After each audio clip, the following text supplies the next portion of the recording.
Hello. Our story begins inside the 5-Point Space Station in the Outer Rim territories. Anakin Skywalker was a young man, 28 years old to be specific. His life wasn't one of grand adventure, but rather one of silence, craftsmanship, intelligence, and love. He was never found by the Jedi and hadn't been touched or affected by the events of the galaxy since his birth. There was never an indication of what was so special about him, and as he grew up, some of his talents that were visible as a child vanished as life got the best of him. Anakin, in mind, wasn't upset. He was content, maybe living a normal life. But at his age, he couldn't be upset by this. 5 Points was the best place in the galaxy in his mind. From viewports on different sides of the space station, he could see either Mitaka or Satoya. The 5-Point system was named after the space station, but the structure itself was placed in the midway point between all 5 inhabited planets. The other 3 planets in the system were Hiera, Unichao, and Whatisasi. Skywalker walked through the halls of the space station, passing familiar and unfamiliar faces. There were thousands of people that lived here, and it was rush hour. Anakin was up early, but not early enough to get to his shop in time before the morning rush started. Despite being in a space station, there was a pretty regiment schedule that existed between the people here. Not everyone followed it, but for the most part, people did. Most of everything was open 24 hours a day inside the space station. Typically at the 11th hour for each of these respective shops on a 12-hour cycle, the shops and whatnot would temporarily close down so shifts could change. This didn't happen all at the same time, so it wasn't like everything came to a halt at the 11th hour, it just varied. Anakin was awake before his partner and his mom, as he slipped into the shop he worked at and flipped the neon light on. It read in galactic common that everything was open and people could enter. The shop was situated inside the main hangar bay of the facility. It was a mechanic shop, so people could bring their vehicles into this area of the hangar and they could have things repaired. Skywalker sat down at one of the desks and flipped through the tasks for the day. A couple of fighters needed to be repaired, and there was a maintenance check that needed to be done on the outskirts of the station. Luckily for Anakin, he didn't have any training as a mechanic, so he wouldn't have to go out to space to do that. As Anakin got ready to get started on his first ship, a kid ran into the shop and pestered him. Anakin looked down at the little alien boy who showed him a small scooter and asked him to fix it. Skywalker took a deep breath, calling the kid by name and telling him that he couldn't keep fixing this thing for free. The kid laughed, but told him that it only took like 3 seconds to fix it, so why pay? Anakin rolled his eyes, recalibrating the scooter as he told the kid that if it was that easy, then he should be able to do it himself. The kid nodded as if he was listening as Anakin tapped a couple buttons on it and spun the gear. The engine revved gently and Anakin turned it off, handing it to the kid and holding onto it. The kid tried to take it out of Anakin's hand, but Skywalker told him to try and stay safe with that thing. He said it with a grin before releasing it and turning back to his list. Skywalker's day went as every other day went. He wasn't bogged down by life, but he was lost in the habit. Anakin didn't really have a grasp on his own hopes and dreams, like he did when he was a kid. As a boy, it was a dream of being a pro pod racer or a Jedi, but nothing like that ever presented itself. Watto never let him use the pod racer he built, and so he gave up hope on that dream. Now the pod racer was nothing more than something he just watched in the local cantina and bars in his free time, with his buddies. Nothing wrong with it, not everyone could be a star racer, but still, the opportunity was there and now it wasn't. At lunch, Anakin had himself some protein and his personal favorite, a cut-up melirune. His partner placed their extras from dinner from the previous night into his lunch bag, so it was a joy to see it. Also inside was a note. He thought about the note he left for her, and the thought that perhaps his was better today. But yesterday, his definitely took the cake. Anakin smiled as he read the note from Kay and finished up his food. He got back to work. His friends eventually came in to see what he was up to. Anakin pulled the engine compartment out and dried his hands off, and asked them what the moves were. They were talking about getting some drinks at the cantina for the Boonta Eve tomorrow night. Anakin liked that idea, running through his mind to try and make sure he wasn't going to miss anything with his partner. He probably wasn't. He told them that he'd probably be down. Nothing beats Boonta Eve Day after all. They dropped Anakin off a drink on his stand, and he thanked them as they patted his shoulder and walked off. Skywalker went back to work and finished up his recalibration of the engine. It was a little tough, but he got through it with relative ease. He had one more project to work on, which he was able to do with the assistance of his co-worker. Only issue is, the individual that owned the vessel forgot to turn the engine off, so when they were working on the landing gears, they burnt their hands. The engine was off when they started working on it, but they didn't realize the person had left it running up until right before they brought their tools over to work on it. They very quickly got some coolant and Bacta spray to lessen the burning sensations. Anakin and his co-worker finished up some extra paperwork before washing off their hands and wrists and leaving for the day. Luckily, they finished before one of the big rushes for the day, so Anakin was able to get to his apartment before the halls crowded up. When he walked in, his mother was walking around, finishing up some food for the evening. Anakin greeted her as he always did, with a cheek kiss and asking about her day. Shmi didn't do much anymore in terms of work, due to everything that transpired before they came here. Shmi told him everything and he did the same regarding his day, as he got into some more comfortable clothing. When Kay came home, it was back to their normal interactions and greetings, which was a kiss and a hello and asking about her day. And then following, they talked about comparing their notes again, and agreeing that Kay took home the win on the better note today. Their daily tradition was making the others lunches and leaving notes for them. Kay was one of the main communicators for the Air Traffic Control Center in the space station. She was working with numbers, diagnostics, and using her voice all day long. She didn't speak much when she came home, aside from asking questions and nodding to ones asked to her. She was much more quiet than Anakin, but this was a perfect life.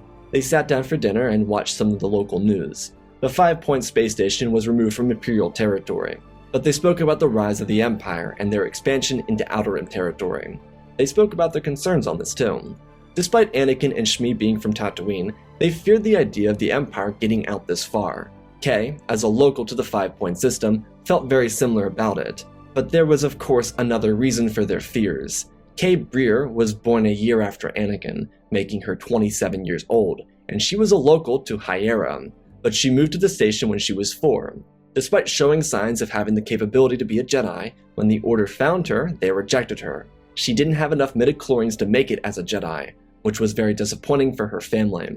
The people in the galaxy always saw getting accepted into the Jedi Order as a high honor. To not be accepted was quite the opposite. So as a child, Kay was made fun of for not becoming a Jedi. But when she was 22, she was very happy that she never became one. At the moment, she showed more signs of using the Force than Anakin did. It was simply how they both adjusted to adult life. Anakin was still the chosen one, born with a higher midichlorian count than any living being, but he didn't know that. Life got the best of him, and he lost that childlike wonder that brought it out of him. When his dreams transformed into realistic expectations, he lost his fire. It started after Watto took away his pod racer from him. Watto found out about it and sold it to Saboba, who had been using it to win races.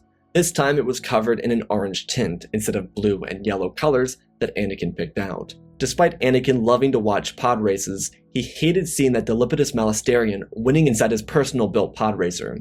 Anakin and Shmi remained slaves until they were bought by some moisture farmers on the outside of Mos Eisley. Klieg Lars freed them and eventually married Shmi. Anakin helped out the farmers, and it was out here, at the Lars homestead, where he lost touch with his inner child and started becoming an adult without dreams aside from realistic expectations. Eventually, there was a Tusken Raider attack, and Anakin stopped the Raiders from stealing his mother. As a result of their successful defense, the Raiders came back with a vengeance, and there was a slaughter. 4 moisture farmer homesteads were shredded, killing all of them, including the Lars family. Anakin and Shmi were the only survivors, and it was thanks to Klieg that they did survive. It was a tragic loss. Anakin eventually did return, and he regretfully did so, but he got some credits from the Lars and they used it to get off the planet, and that's how they arrived at 5 Points. Ironically, they spent nearly a decade at the space station before Anakin ever met Kay. They had met when Anakin was 27 and Kay was 26. They decided to move in all together within the past year. It was a decent life. Maybe not the one Anakin planned out for himself, but in his mind, a good life. After dinner, he found himself on the couch with Kay, watching their favorite shows and falling asleep in each other's arms. Tomorrow was their day off, and they planned on having some time alone, out and about inside the space station, before Boon to Eve. Life inside 5 Points was great. It's why Anakin was so comfortable with moving away from his actual passions. He thought that there was something greater in the galaxy for him as a boy, but this was the greatness he wanted. Anakin and Kay were having lunch together the following day by the south side of the station. As they were sitting there talking about their future plans and even some of their concerns, they felt a pull to look towards the window, and as they did, horror filled Kay's body. It was the Empire. Kay's hands started to tremble as Anakin grabbed them, calming them as the waiter came by, not noticing. He smiled and told them that he was glad the Empire had come out to establish order. Kay turned her head and Anakin gripped her hand a little harder, as a way to suggest that she not say something. Just let it go. They quickly got up and left, returning to their apartment. Due to the fact that Anakin wasn't showing signs anymore, he made a deal. He'd use his blood for hers if they took blood samples. On the other side of the facility, Imperial shuttles left the Star Destroyer fleet and landed in the hangar bays, where the people were cleared out. An Imperial officer walked down the halls with his posh uniform and pointed in front of him, looking down on these commoners as lesser beings. What pathetic little life dare call something so disgustingly out of style home? The Outer Rim was trash in his mind. The officer got his men to push through the crowd. Thanks to regulations passed by the Empire, there would be a mandatory blood sampling. Imperials would go to people's apartments and take their M counts to see if they were carrying or not. Anakin and Kay came together as he promised her that she'd be okay. He flipped their blood samples, and she didn't want that for him. Anakin told her that it'd be okay. If they cracked down, they could interrogate him and he wouldn't show any signs, at least not the same signs she did. It'd make their hunt irrelevant, hopefully. Kay was very nervous about this. In her mind and her heart, it didn't feel right. She just didn't want Anakin to get hurt, but he was making a good case. Plus, he would do anything to make sure she wasn't hurt by the Empire's arrival. If they could quickly get this process to move by, then they would leave and they would return to normalcy. But at 5 points, there wouldn't ever be a sense of normalcy. Despite an Imperial One dropping out of hyperspace with a support fleet of 2 Venators, the 2 Venators remained behind.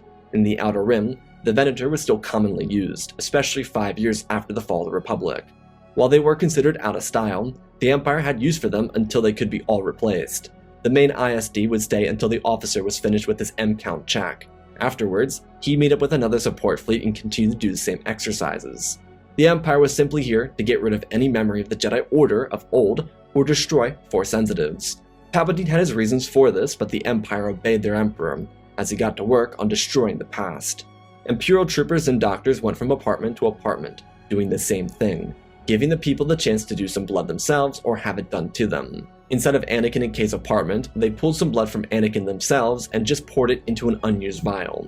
The Imperial doctors and troopers didn't even notice a thing. It was very quietly done, and the 2 of them happily watched as the stormtroopers thanked them for the cooperation before moving on to their neighbors. The facility did return to normal life, but there were whispers of a protest. Despite the people of the Outer Rim being relatively neutral in the rise of the Empire, these people inside of 5 points weren't willing to allow the Empire to control them, so they started showing signs of protesting. The nature of the Empire was so unnatural that they needed to force control onto everything they touched. When resistance came, they came down harder with even more weapons and soldiers. The people of 5 points very quickly learned that.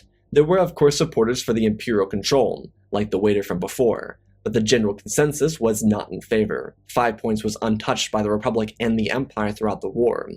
Due to the tension, Anakin and Kay decided to stay home for the time being. They had credits saved up so they could pay for anything extra they might need during this confusing time. They just hoped that the Empire wouldn't come bothering them again. The 2 of them knew that Anakin's blood would technically be doubled, but hopefully it would be chalked up to an error in the system that didn't need to be checked again. For a week, everything went by smoothly. The people were still protesting the Imperial occupation of their home, but it never devolved into violence. Anakin and Kay were stressed about the entire situation. The day before the Empire planned on loosening their grip, there was a riot on level 4 of the station. All the while, as the Empire suppressed the actions of a few radicals, there was a knock at the door. Kay and Anakin looked to each other as Anakin got up and looked through the peephole. There were 2 figures wearing dark armor, and they didn't look like stormtroopers. She looked to him with a blank expression, like her face had gone pale. Anakin turned back and opened the door. The Inquisitors told him that they learned that one of their residents had an M count of extraordinary value. Anakin shook his head, telling them that no one here had the Force. The Inquisitor shoved him into a wall and pointed at his partner, and called her by her name. Kay Breer had an M count higher than that of 27,000, a count that was higher than any known being on record. One of the Inquisitors ignited their lightsabers and walked forward, telling Kay that she'd be coming with them. Skywalker tried to fight the Inquisitor, but he was bashed in the face with the hilt of the lightsaber, knocking him unconscious. Anakin was dragged by the larger Inquisitor, while Kay was pushed forward with cufflinks. They would be interrogated. As they were being marched to the facility, the people started to get riled up. Anakin awoke to the sound of the people of 5 points fighting back and resisting the Empire. Most of everyone had heard Kay's voice, and Anakin's work in the mechanic shop in the main hangar bay was well known as well. So watching 2 astute members of their community get dragged away was unnerving. Anakin looked forward as his best friends came out to stop the Inquisitor, who threw Anakin forward and dragged his lightsaber across their bodies, dropping all of them. Skywalker cried out their names, not even sure where he was anymore. At the drop of their bodies, a protest became a riot. and the people fought back against their Imperial oppressors. Outer Rim citizens had more fight to them than anywhere else in the galaxy. They proved that right here and right now. Stormtroopers opened fire, and as the situation started to feel dire, another lightsaber ignited. Anakin was dropped again as he reached for Kay, asking if she was alright, not even paying attention to his shattered nose. As he reached for her, another Inquisitor stomped his arm down and walked forward as Kay dropped to his side, and a duo of Stormtroopers apprehended the two prisoners. It was very chaotic, as Anakin tried to fully understand what he was seeing. He could tell that his friends were gone, but there was a tussle between red and yellow lightsabers. It didn't make sense. The sound of the duel was becoming audible as Kay whispered in his ear the word Jedi. In the midst of the fight, second sister and fifth brother threw their blades at their opponent. The individual moved like a blur. Their yellow lightsaber matched their speed and their pace. These former Jedi knew this opponent. Their skills were hard to match, even for the best in the Order during the war that came before. Asajj Ventress kicked the fifth brother off his feet, and the people rallied together. They thought that this was a Jedi coming to liberate them, but that was far from the case. Asajj beat down the second sister, kicking her shin in and cutting her lightsaber into pieces, before jabbing backwards and flipping over the fifth brother and cutting him down. She spun back, grabbing the brother's lightsaber and throwing it at the second sister. She was able to block it, but she couldn't stop Asajj as she leapt forward and swung down, cutting her across the chest and abdomen in one strike. Asajj ran to Kay and helped her up, cutting off her cuffs and then doing the same with Anakin, who was still regaining his consciousness. Skywalker hadn't been in a fight since he was on Tatooine, so he was very rusty at this stuff. Asajj shoved them forward and told them to go. They needed to get out of the station immediately. Ventress, Kay, and Anakin ran into Asajj's ship as she quickly lifted off and departed. Shmi would be fine, hopefully. These two would have to trust their newfound ally. Asajj launched the ship as a wing of TIE fighters moved to intercept. She blasted a couple of them out of the sky as she jumped into hyperspace. Inside of the space station, the riot became a rout for the Imperial forces. The Empire wasn't finished here though. Anakin and Kay had to break his nose back into place, which felt as lovely as it sounded. Once the ship was en route to its destination, Asajj came back and sat down in the main bay, where she handed Anakin a cloth to wipe the blood away from his face. She asked them if they were alright, and Kay nodded, of course, aside from the broken nose. Kay then asked who Asajj was, and she introduced herself and explained her purpose. Asajj, due to the way certain events played out, was now working with the Path. She and her allies intercepted a transmission from the 5-point system to the core, one that explained how there was a being inside the station with a higher midichlorian count than anyone else in the known galaxy. The Imperials stationed inside the 5-point system weren't sure how to approach this. Due to the Emperor's student working on another mission in the upper mid-rim, he wasn't available. That's why the two Inquisitors were sent to bring this individual back to Coruscant to meet with the Emperor. There was no belief that the Jedi would intercept this at all. Kay Breer was the one believed to have the high midichlorian count, which confused Palpatine because her name was in the Jedi record books, but her count was only 3,400. The failure of the Inquisitors would be dealt with in the near future, but for now, Asajj was bringing these two to a safe location. As a member of the Path, it was her job to save people, but the reason she took a specific interest in this mission and got to 5 points so quickly was because Kay was the chosen one. She was the one meant to bring balance to the Force. She shook her head. Kay told Asajj that it wasn't her blood with that midichlorian count. Anakin's was. Asajj looked over and saw Anakin just as confused, looking back at her, not even having connected those dots yet. Asajj asked if she could take a blood sample herself, and Anakin allowed it, feeling like they could trust her. Kay asked the question first, wondering if Asajj was indeed a Jedi. She shook her head. She was a Jedi at one point, she was a Night Sister at another, and lastly, she was a Separatist or bounty hunter.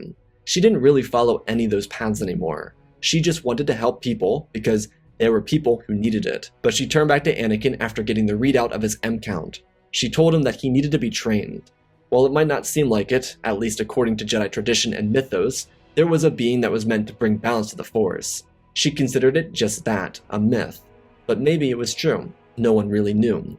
Where this was going was Asajj was willing to teach this chosen one how to use the Force, if he was willing to make the sacrifice to do so. He looked to Kay and then back to Asajj, trying to find the words to say.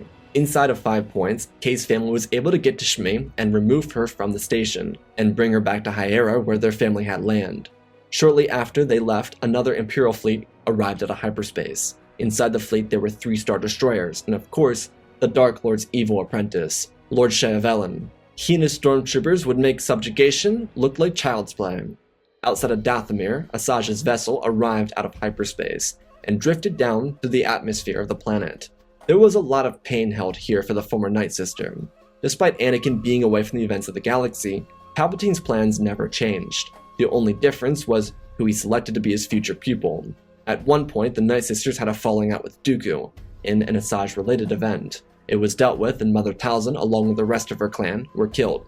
Asajj survived. Another Night Sister did too, but Ventress was unaware of that.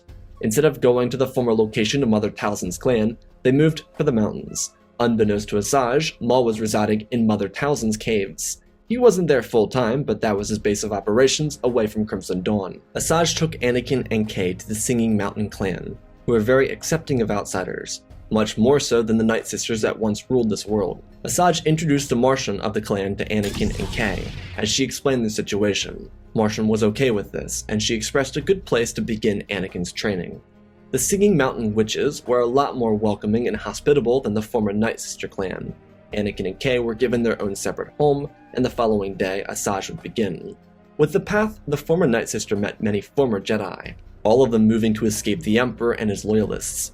During this time, she came into her own central balance. She was not light nor dark, but accepting of both its attributes. Her yellow lightsaber was an indication of her change, and her willingness to be more than she already was. Asajj in the morning brought Anakin around the mountain, and allowed him to sit down at the edge of the cliff. She spoke to him quietly, methodically, and softly, trying to get him in his mind to harmonize with the Force and slowly come to where it needed to be. Anakin hadn't felt this pull in so long, and Asajj could feel the tension. It wasn't that Anakin was stopping himself from being a Force user, but he was at the same time. It was a subconscious block on his spirituality. It came from years of torment under Watto. Every time that childlike wonder and connection with a greater force rose within the former slave, the slave owner doused it out. Every time there was a spark, there was rainfall, and due to that, Anakin lost his desires and shut himself off from the Force without even knowing it. While it wasn't within her nature, Asajj became very gentle with this. She understood what it was like to do that, to shut oneself off from the Force in a way to stop oneself from feeling. It didn't work. It only created more pain and suffering in the end. Asajj asked if she may, and Anakin nodded his head, as she took Anakin's hand and placed it on the ground. She then, with a very little bit of pressure, pushed the Force from her hand into his. It created a thread between the two of them, an attachment from an experienced Force user to an unexperienced user, and then to a strongly connected planet in the Force. It was a tie, and as soon as it clicked, Anakin was jolted backwards. He opened his eyes to something he couldn't really understand. Within an instant, he saw life, death, peace, balance, violence, and new life. It was a remarkable thing. He always thought Kay was incredible because she could sense things or feel them before they ever happened, and now he could too. He looked to Asajj as she smiled before getting up and asking how that felt.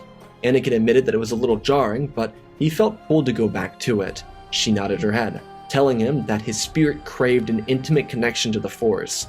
Without that connection, there was a feeling of loss, and without that connection, he, like billions and trillions of other people around the galaxy, were neglected to going through the motions of life. The universe was so much more than just the daily. It could be used as a guide to greater possibilities. Anakin smiled as he looked up, and she continued, pointing down and telling him to straighten his back, close his eyes, and take a deep breath. These lessons for Anakin were remarkable. They were everything he needed, and they continued on for months. Asajj was informed by her allies in the path that the Empire was stretching itself out into the Outer Rim rapidly. They were searching for Kay and Skywalker, trying to find the individual with such powers. Palpatine feared him, and for Palpatine's apprentice, he felt the incentive to prey on Palpatine's fears. Asajj, after a few months went by, returned to Dathomir after a short trip to Jabim, and came back with a crate full of lightsabers. These were kyber crystals that called to different people, and because they couldn't afford to go to Jeddah or Ilum or anywhere else that was close to facing Imperial occupation, they had to resort to this. Anakin by this point was soaring through his training. He had faced beasts across the surface of the planet. He had gotten into brawls with Night Brothers per Asajj's instruction. He was radiating with the Force unlike ever before. Of course, Anakin wouldn't be content if he couldn't share this with his partner, which he did, teaching her the things that Asajj taught him. It made their strong bond tighter. Because Anakin was training with Asajj, Kay spent time with the mother and the sisters of the Singing Mountain clan to learn their own interpretations of the Force. That was the brilliance of it all. Had Anakin been trained by the Jedi, he would have been stuck with their narrow dogmatic view of the Force. But here, he was getting the full spectrum, and Asajj encouraged him to focus on what he was drawn to the most. Anakin eventually picked himself a Jedi weapon, one that had a blue haze, and with it, he chose for himself dark robes, ones not commonly worn inside the Jedi Temple. Skywalker was dedicated to being the best version of himself, and once he picked up his new lightsaber, the real training began. Asajj knew that to face the Dark Lord of the Sith, one needed to be prepared mentally, physically, and spiritually. To Anakin, there was something odd about all of this. It was like there was an established connection between Asajj and someone serving the Emperor, but she was very quiet about it, and never specifically alluded to knowing anything other than what she said. Anakin didn't mind, but he always noticed it wherever there was a hint of past trauma. At the end of the year, when Anakin was 29, 6 years after the fall of the Republic, he, Kay, and Asajj returned to 5 Point Space Station. They did so to make sure everything was okay, but it wasn't. Despite them being fully aware that their family was safe, the Empire cracked down on these people hard. It was no longer a free space station. There were checkpoints and stormtroopers and patrols everywhere. It wasn't even like they used corporate sector forces. They used full-blown Imperial stormtroopers, which were the elite units of the Imperial military. As they were moving into the facility, completely undercover, Anakin told Asajj that they needed to do something. She agreed, but they couldn't. The Empire would come back harder, with more forces if something happened here. Kay shook her head and stopped them. She pointed at the destroyers. If they could detonate them or something, then Asajj spoke up, telling them that they didn't understand. She appreciated that they wanted to do the right thing, but they weren't Jedi. They were here to see the situation and make sure no other Inquisitors had shown up. If they detonated a Star Destroyer, they could cause more than enough problems for the space station. Asajj was the one who wanted them to come back. She was eager to see if the Empire was keeping his foot pressed down harder. There were other reasons, of course, and those reasons did come back to haunt her within the time they spent inside the facility. Due to the Empire spreading out further, its internal defenses were weak. Palpatine understood that this was a potential faulty issue, but he couldn't have someone with the potential of Anakin Skywalker running around. Again, ironically, he thought this was Kay Breer who had this potential, so he was searching desperately to find himself his new replacement. As they were walking through the halls, the lights dimmed, and the crowds of people vanished. Stormtroopers lined the halls, and the three of them were confused. Asajj panicked, as she told them that it was a mistake ever coming back here. They never should have done this. Her lightsaber ignited, as did Anakin's. Kay pulled a blaster from her pocket and looked from side to side. From behind the stormtroopers walked a cloaked figure, squeezing past each of them, almost floating through their lines until he stopped. His red lightsaber ignited at his feet, and he slowly removed his hood. Asajj's face scrunched up, and Anakin could feel something. It was like heartbreak, but he wasn't sure. The man was a former Jedi, one corrupted shortly before the fall of the Republic. Quinlan Vos was a Sith apprentice to Darth Sidious. Asajj asked if Quinlan was still serving his evil master, and he smiled, dropping his cape as he asked her if she was still selling her soul away to helpless causes. She gripped her lightsaber harder and moved forward. He blocked her strike. From behind Anakin, the stormtroopers moved forward, and he got between them and Kay. She asked what they were supposed to do, and Anakin told her that she was going to run. He was going to kill the dark side with Ventress. Kay grinned, grabbing her blaster and telling him that she was going to fight. Anakin grinned back as he lobbed his lightsaber down the hall as she darted into a doorway and used it as cover. The stormtroopers behind Quinlan wouldn't be firing due to the leader by their side. Kay fired away as the stormtroopers tried to shoot at the two rebel or Jedi sympathizers. Anakin leapt forward after retrieving his lightsaber and spun forward, cutting through the first few stormtroopers. Behind him, he could hear lightsabers clashing away. Anakin used the Force to launch the other troopers from their feet as he returned to Asajj's side to assist her. Kay was alright, she had a good firing line and shot at the troopers.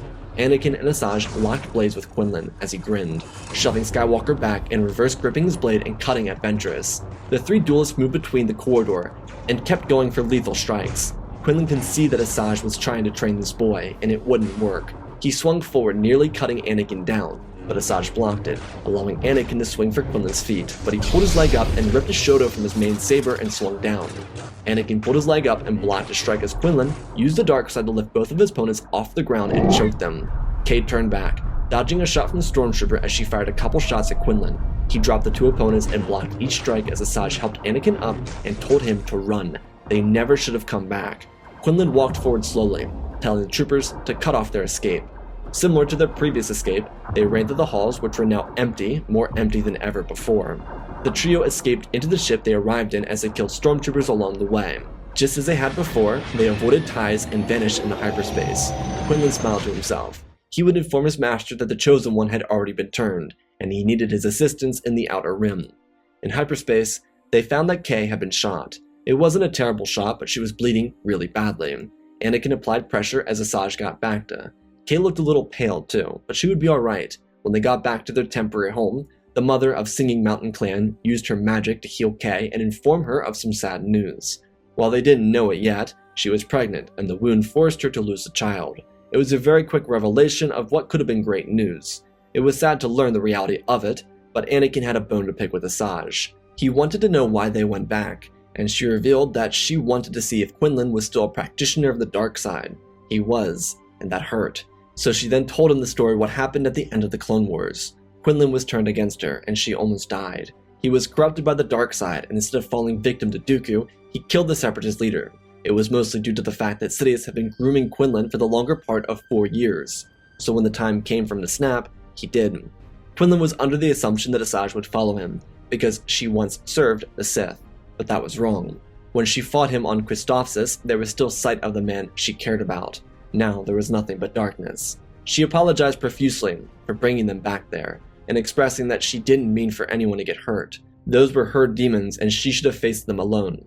Anakin placed his hand on Asajj's shoulder and shook his head. He told her, like she always told him, that sometimes we can't make peace with the past until we face what it really is. In those moments, we can truly become more than what we left behind. It's with those lessons from that past that they can avoid making the same failures in the future. While Anakin could be very upset with her, and in a way he was, it wasn't worth it. They were a small family, a unit against the Empire. If they fought with each other, it would only allow the darkness to grow. The fight in 5 points only revealed that they needed much more training before going up against the Dark Apprentice, and so for the next 3 years, they would train. There wouldn't be any children as Anakin and Kay moved into their 30s. With these 3 years came an even greater galactic change. Quinlan Vos, unlike his master, was a rule of 2 purist. Despite agreeing to the idea of having Inquisitors, it was under Lord Chevelin's belief that once a Sith apprentice gains his or her truest power, then it was their duty to kill their master. Quinlan was in the public spotlight ever since the fall of the Order, and the people saw him as the Emperor's understudy.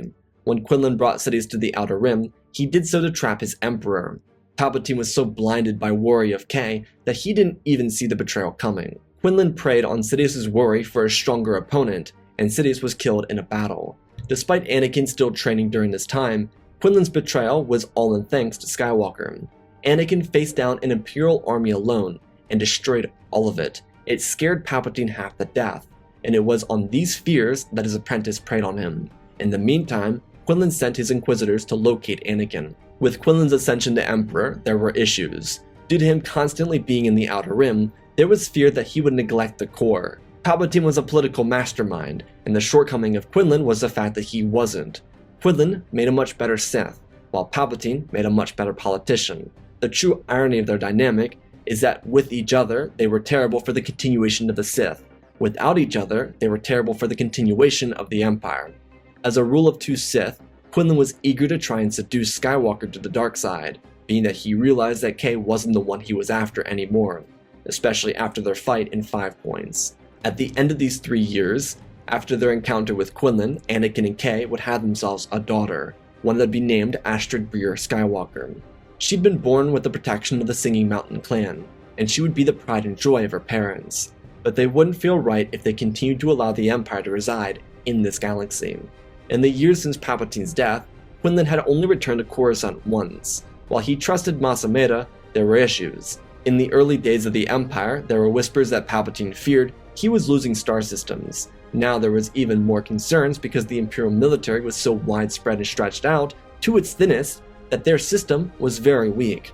Mas tried to hold together everything, but Quinlan's Sith-obsessed power left the reins to a politician trying to appease an emperor that did not care and a senate that was breathing down his neck.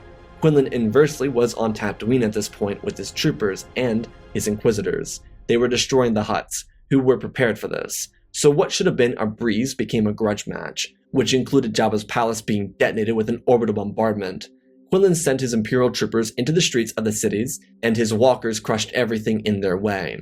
Instead of Anakin's hometown, there were riots. People were fighting back their oppressors. Due to their need to stop this ever-expanding empire, especially before it ever reached Dathomir, Anakin and Asajj, after 4 full years' worth of training, arrived on Tatooine after former Jedi Nari informed them of this attack.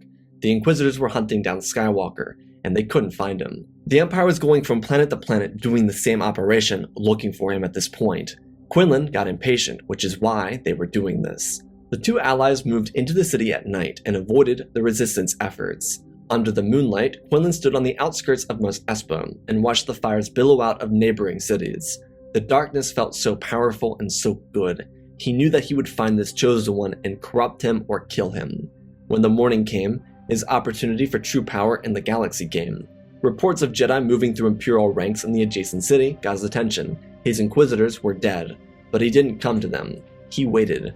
As he did in the early hours in the morning, with the twin suns barely cresting over the horizon, he could see 2 scout trooper speeders speeding towards him. As he stopped, Asajj and Anakin dismounted. Their lightsabers ignited immediately. Quinlan smiled, assuming that they were running from his forces. Before he could get himself ready for combat, General Veers informed him that they lost control over the city. He tried to finish, but an explosion sounded off, and the comms quickly cut out. How disturbing. Quinlan spoke to Anakin, disregarding Asajj entirely, telling him that she promised him the ability to have victory, but Quinlan was in need of an apprentice, a pupil to pass his abilities onto. Skywalker gripped his lightsaber and shook his head. He might not be a Jedi, but he would never be so vile. Quinlan pitied Anakin as his blade ignited, and they moved in towards each other. Their blades met in the middle as Quinlan used all of his greatest strengths in this moment. He parried the strikes as their silhouettes danced in the growing suns. Red, yellow, and blue hovering over the desolate sands of the planet.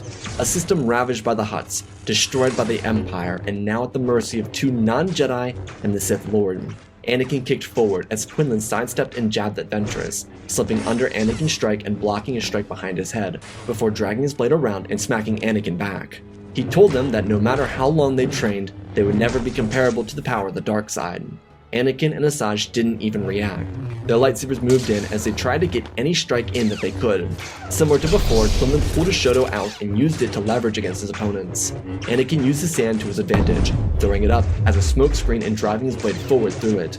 Quinlan sidestepped and pulled Anakin's hand, thrusting his blade down and being stopped by Ventress, who Quinlan lunged at, spinning over and slamming down on her blade. She lost her balance before being kicked in the face. He dragged his Shoto forward and swung down, but she blocked it, barely. Then he bashed his blade forward a couple times as Anakin charged forward, grabbing Quinlan by the hips and tackling him to the ground. Their sabers dropped as their fists swung at each other, blocking, parrying, packing. Anakin kicked Quinlan back and pulled his lightsaber into his hands and lunged forward, as Quinlan blocked with his hands, punching Anakin's arms and dodging every strike as he tried to grab his blade to defend himself. As he was doing this, Skywalker slashed at Quinlan's blades in mid-air, cutting into pieces, and pulled the other red one into his hands and slashed Quinlan across the abdomen. He slipped and rolled across the sand, falling down into a small dune. Anakin stood, holding blue and red lightsabers as his silhouette covered the suns rising behind him. In this moment, Quinlan realized something, a path that he would have never been forced down. Inside the same city, his troopers were burning to the ground. He crossed paths with Anakin Skywalker, but he was only 9 years old. If he had sensed what Anakin was, all of this could have been prevented. Anakin slid down the dune with control as he drove his blue lightsaber down into the fallen Jedi's chest. Poetic. How things could have been so much different if they had met each other on the same planet under different circumstances. They could have been master and apprentice, but they weren't. Anakin felt powerful for a moment. There was something almost alluring to the power he felt when he took Quinlan's life, but he didn't want it. His eyes pulled back to Asajj, who was holding her wrist. She had been cut badly early into the fight. Luckily, lightsabers cauterized wounds. They then returned to Dathomir with victory in their hands. The fate of the Empire was sealed with Quinlan's death. Due to no one seeing the duel, the people assumed that their emperor was killed by the Hutt cartel. While Tatooine cities and population would be leveled by orbital bombardments, the losses incurred during the battle would result in a pull from the Senate, a political body that had enough of these games. Palpatine, now Quinlan, and Mas Amedda had gone too far. No more hunting Force sensitives, no more hunting down non-criminals for whatever reason. The Senate had the remaining Inquisitors publicly executed as they tried to fix a problem that almost completely destroyed their empire. Anakin returned to his wife and child on Dathomir, and following an Imperial pullback, they would go back to 5 Points and finally see Shmi and the rest of the Breer family. They had spoken a lot, but now they could actually finally see each other again. Anakin was now faced with decisions in his life. Did he want to return to normality and give up everything he learned about himself? Did he want to lose this childlike wonder? The answer was no. While Maul was killed during Quinlan's occupation of the Outer Rim, there was room for people like Anakin and Kay to begin a new order, something separated from the old traditions of religions torn apart by Order 66 and the Sith. Asajj quite liked this idea, and with Astrid having a combination of potential from her parents, there was no reason to stop this. They moved around for a bit, always considering 5 Points as their home, but searching for a new one elsewhere. It would be with Maz Kanata, where they'd be given other instructions. They'd be sent by Maz to find a small sect of former Jedi in the Mid-Rim world of Syrah, and from there, they'd begin a new home, an order for everyone. Initially, they chose a Force-sensitive planet, but then decided that a location near a population would be better, which is when they found themselves at Lothal. There would be students, but it was a structure that wasn't like Jedi or Sith. It was one found in community. Elders would teach most of the lessons, but there would be no masters and apprentices, just a strong foundational care and desire to learn the Force and take care of each other. The order was called Skywalkers, named after Anakin. It'd be the best way for people that had potential, like Kay and Astrid, to fit in with others. Kay was on the lower end of the spectrum, and Astrid, like her father, was on the higher end of it. While there were worries about the Empire, they would put the rest as the government focused on doing its actual job. Without Palpatine or Quinlan or Moss at the helm, there was a chance for the rebirth of a system that could actually give to its people. All the while, Anakin found his true purpose, and he got to enjoy the best parts of it with his family and his found family, and their new home.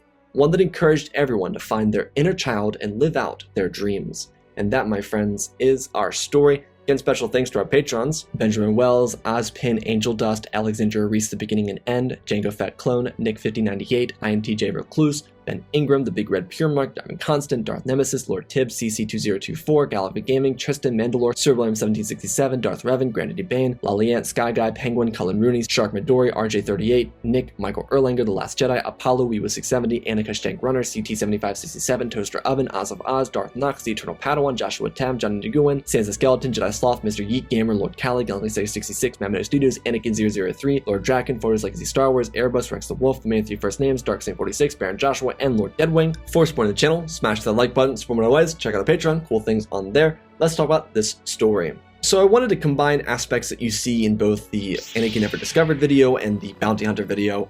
I really wanted this to feel like the most average version of Anakin. The thematic point that I really was honing in on was mentioned at the end of the story, and it's that finding your inner child thing. And I think in a scenario where Anakin isn't discovered but doesn't have pod racing, I think Anakin kind of gets bogged down by life. And so I wanted to kind of cover that, where he thinks that his partner is special, and in a way she is, because she does have a connection to the Force, but he doesn't realize who he is. And so I really wanted this story to be about Anakin finding himself after not having found himself in an era where he didn't actually get discovered. And so that's kind of why I wanted Quinlan and Palpatine together for the story. I just think it makes a unique duo and so forth. So I hope you all enjoyed. I love you all. Spread the love, and always remember, my friends, may the Force be with you.